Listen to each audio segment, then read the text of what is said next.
No pressure, yeah, you know, you want me to play along with the best drummer in the world? Yeah, no, hardly.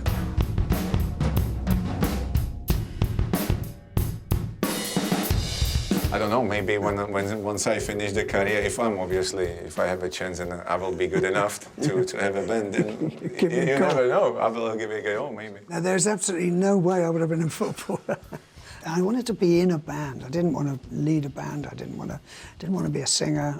I wanted to be in a band, really. And of course, it pays the bills as well, so which is good, which is very good. We met on an aeroplane. Yeah. Going to Lisbon. And then on the way back, actually, I asked Roger if he could sign something for my sort of drum set I have at home. And I just said, come over for lunch and we'll play some drums. The goalkeeper is so important to holding the team together, and it's just, the drummer's just as important in the band, you know, without the drummer, nothing. I mean, the reactions are so fast. I guess that's where the drumming might come in as well. You've got to be quick. Yeah. Would you warm up more before like a big gig, or you do the same routine? You just get yourself focused, really, I think. We'd always go very quiet.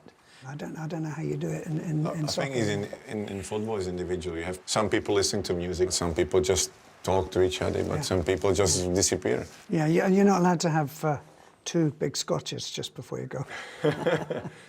Yeah, because that's what I did.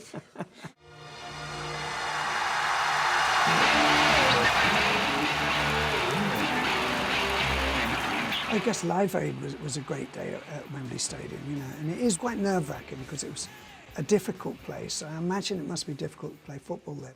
You know, when you start football game, the atmosphere obviously is great, but the atmosphere at the gig is like you already scored. And as soon as you hit the first tune, people start bouncing, jumping, screaming, singing along. Wembley roar. And this is something, you know, in football you get only when you score the second goal. It's a sunny day. It's a beautiful, wonderful day.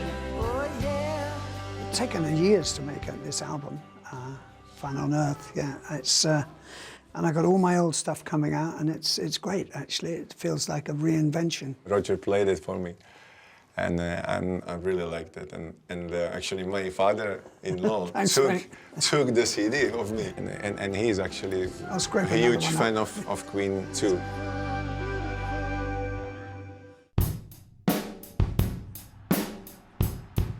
Are you pleased that Jose's back? I am. We've had such a great time first time when he was our coach.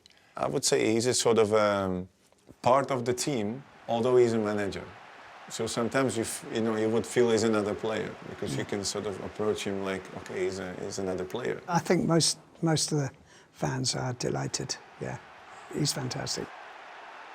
It's absolutely amazing. You don't get to see people, to do that, but but it's for real. You can see this is a great shot.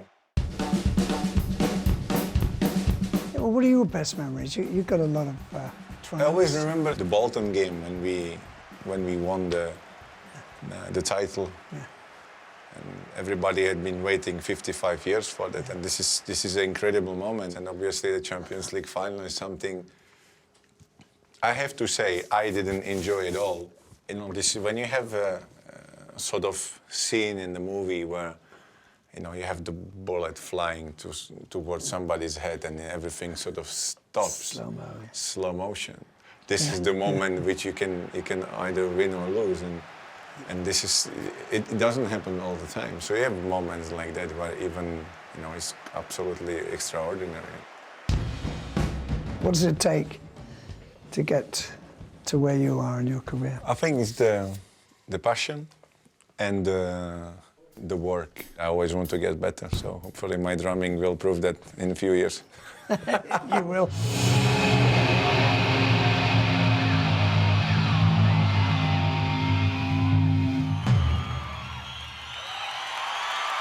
I feel very lucky to have had a wonderful job that I love, and I imagine you feel pretty good too. Yeah, your life is very short, and I think you should take the most of it. And if you can make a mark where people will actually say, "Oh yeah, that was great," or people 40 years after Queen have been founded, You know, they put the CDs in and buy stuff, and then everybody listen to that. This is absolutely priceless.